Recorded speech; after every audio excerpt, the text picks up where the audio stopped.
This is the Newsload. Hi, I'm Carrie Anne Stevenson, and I'm here with Newsload. And today I am so excited to be able to introduce Mistress K. Hello. Hi, how are you? I'm amazing. I am so excited to meet you, to talk with you. You're located in Vegas. I am. I'm a Vegas local resident now. So been out in Vegas now 2 years. So And how are you dealing with the summer heat? um, you know, Vegas is great. You never leave the casinos. So like you really don't even feel the heat. Everybody's in air conditioning. I also think that like after over time, your body just naturally adapts to an environment. So I know I'm in Colorado right now and it is freezing. It's freezing to me because I'm just like, where is the summer? And they're like, oh, it hasn't hit here yet. And I'm like, oh my goodness, I packed really wrong for this trip. What are you doing in Colorado? I'm doing some comedy, but I'm also taking a little time to visit a friend. So yeah, so Wonderful, wonderful. A little pleasure and business and fun. That's wonderful. yeah, I have a couple of clients out here in Colorado too. So it's a work trip, but it's a fun trip. And clients, do we mean as a dominatrix? Yes, I am. Still doing that old bag of tricks. And please elaborate on that bag of tricks. Is there whipping? Is there lick my shoe? Like what is all entailed in being They're a all dominatrix? there are all the things. A lot of people think it's like whips and handcuffs, but I like to refer to myself as a fantasy maker. So, because I have clients that are into all wide varieties of things and I don't kink shame. So, I tend to be the person that a lot of people go to because I'm just like, okay, cool. Like, if the money's right, let's do it. But it does make for a very interesting trip to go through TSA and you're just like, yeah, that's my bag. And they're just like, okay. That's amazing. That's amazing. And are you advertised on websites or do people contact you through Facebook? How do you meet new clients? So I don't tend to take on new clients. I know people. I've been in the game now for about 15 years or so. So I know people and then I get referrals through people that I've worked with before. So that's kind of my process. I'm on a website. I won't share the website that I'm on just because I'm really, like I said, I'm really not looking for new people. I'm very happy with my client, my current stable of regulars that I have. And they're always like, I know you're going to talk about me in your comedy. And I was like, yep. They're like, okay. And it's funny because I've had clients come to shows and they'll sit in front and they're mortified if I'm going to talk about them. And I would never because it's in the contract. But, it's very fun when you see people outside the realm that you're normally used to seeing them. And then they come and see you do comedy and they're like, I had no idea you were funny. And like, you're like, yeah, like all this trauma has just made me very funny over time. I heard one lady online, she gets paid to order men to clean her apartment. Yeah. So that's like a common thing. I had that during the pandemic. I had a gentleman, he would come and clean my apartment and pay me to do it. It's one of these things that a lot of people just like to be dominated and told what to do. And a lot of people will love to be of service to someone. And it was funny because when I had a client that did that, I would be like, nothing was ever good enough. And this guy had like the worst OCD. So like everything was immaculate, but I was like, that's not good enough. That's dirty, And then he would be a brat sometimes and wouldn't clean properly. So, just so I would have to spank him. So it was just a lot of those, it's a how I try to explain like the lifestyle to people that are not in the lifestyle is that it's a land of make believe that you can release from, and you create your own little world however you see fit and like whatever you're really into. And I think especially now with just like living in America with the political climate and everything that's going on, I think it's healthy for people to have outlets like this.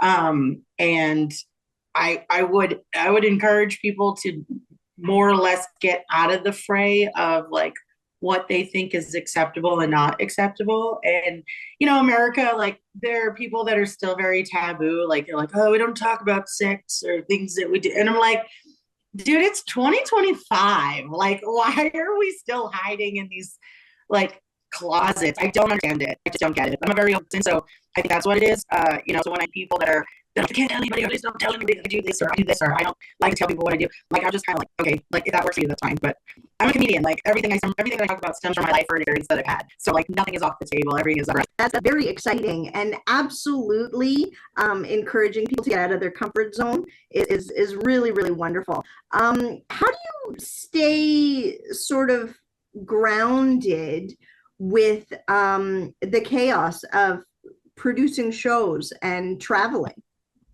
So I have been a producer of my show, which is called, my production company is called the Futures Female Comedy Show. I've to date run over 1,000 shows. We've done shows in clubs, bars. During the pandemic, we were doing the most. We were doing shows, parking lots, breweries. I've done shows in colleges. Like the Futures Female platform has built on showcasing not just comedy, because it originally started as comedy, but we do drag shows, we do drag brunch bingos. I do a variety act show weekly in Las Vegas called Public Display. It's really like every talent imaginable. So not only just comedy, but we have musical artists, we have poets, we have drag performers. We have this guy who had a puppet, like a stripping puppet. Like we've literally like any kind of imaginable technique on America's Got Talent we've had on our show. Just recently last Monday night had a comedian magician, and he was fabulous. So we literally get soup to nuts on just talented performers that come through. And my whole thing was, I didn't want to be the face. Like there's a lot of shows that run out here where it's like, Joe Blow and Friends or whatever. I was just like, I'm not the main focus. I want to put other people on and raise them on a platform that is built on equality. It's very much a feminist show, showcasing mostly women, queer folk, people color, and, really try to just a straighter in there. It's huge in the comedy scene. So being able to have, the other side of it more open, more woke. Absolutely. As a female producer, I've experienced the hardships in terms of not only being able to pay, but also to be getting paid a living wage. Like I've had to prove myself, 12 times over, and still not given credit or culture at the end of the deal. And I'm like, dude, I just made it $3 grand in 2 hours. Don't call me sweetheart. I'm a boss bitch. Like, and pay me my money. So, I've had part of it is just with gatekeepers and not allowing my show to come into certain venues. Like there's a particular venue in Las Vegas that I have been trying for the last 4 years to get my show in there. And because I'm a woman, I'm never probably ever going to have a show there at that venue. And it's really sad because I'm like, I look at your venue a lot of money. I was like, this is something that you need. Like your venue was paying the same, just like 5 guys over and over again. Like they need something different. And, it's very interesting. I got my start in comedy in LA. So LA is a totally different scene in terms of just talent and the variety of acts that you can see in Los Angeles, because everybody comes from all over the world to, make it big in Hollywood. And so you come across all these talented people where it doesn't seem like people are really kind of backstabbing or like, clawing their way for opportunities, because almost everybody in LA is talented, so it's like, it's never like, I'm funny, and then this person's just like, that person's funny, I'm funny, this person's funny, and then like Las Vegas is very much a town for tourists. So you get people that have residencies that, they're not hungry anymore. Like this is kind of like the DNA of their career. It's the same 3 guys every night for every show because the audience is different 3 times a night. So that it doesn't incentivize really the clubs to try to procure new talent or to new talent to see, because they don't need it. They've got their steady, list of guys, and they've got the 3 shows a night. And that's kind of what it is. And so many guys days are quits. So it's been very hard to win down these gigs. As a matrix, and as I'm not the chick that hangs out with her, like men ego, like so I'm definitely not one of those people that's like, I love Mistress, she's so nice and whatever. Like I'm just not that bitch. And the circle jerks. It's in every industry, not just comedy. Oh yeah. In politics, in the tech world. It's fascinating watching people at conventions and gatherings. It's all ego boosting and stroking and working. And if that's not the way you want to play them, it's definitely to break the so-called glass ceiling that we're still dealing with in a woman's world. Yeah, I think that people get networked with kids. There's one thing to network with people because as a show producer, I've networked with people throughout the entire country. It's from virtually everywhere in the world. During the pandemic, I had a virtual show where I put people on that were comics in Vietnam and over across the pond in the UK. So there's networking, and then there's just being there to kiss ass to be on something. And unfortunately, that's, you said, that is the landscape that we live in. But I think it speaks for itself. So you really don't. That's kind of how I look. It's like, when I see talented people, I'm like, I want to have you on my show. I just always, and I'll be in contact. Because when you meet people like that, that's like, I feel like it's kismet. Like, oh my God, this person's so great. Like, I'm so glad you came to the show to show me your talent. And I would definitely love to give you opportunities. And that's just kind of how I am. It's not like, somebody vying for my attention over like 6 weeks going, oh my God, Mistress is so wonderful. Or coming to a show and not like asking to get up. So, I don't know. That's fascinating. Have you met anyone in your travels that have left you starstruck? I mean, I've met people. I used to be a comedy club booker, so I've seen and worked with a lot of big name stuff you've seen on TV. Like, I've been in the green room with Joe Rogan. I've been with I've been with Dave Chappelle. Caroline. Like, I've been with a lot of guys, but nobody that I was very like, oh my God, starstruck. But there are people that I've come across and I'm like, oh my God, I love this person because they just speak to me. Like Deborah DiGiovanni, she's actually a Canadian, and I love her, and I was able to open for her, and I just absolutely love not only just like her as a person and her comedy, but she was such a joy to work with. And that's, I kind of think the thing that ruins it is that when you meet somebody that you're like, oh my God, I love this person, and then they're kind of nasty to you, it just kind of ruins it for you. But she was great. But no, like, I'm not rich, to be fair. I used to work for Delta Airlines, so I used to put all these major people on planes and stuff in like private plane sector. So like, I've met celebrities before, and I think the thing that they just want is they kind of just want to be treated like the rest of us. So I just have always kind of just gone by that. Do you know who I am? Absolutely. Deborah DiGiovanni is a beautiful girl. She's coming to London in a couple weeks, and I'm so excited. She just won a Juno, which is a Canadian award, which we're so excited about. Yeah, so in love. I have to apologize, but Zoom is frozen on me. I don't know if you've seen in the side yeah. So we're having a little bit of technical.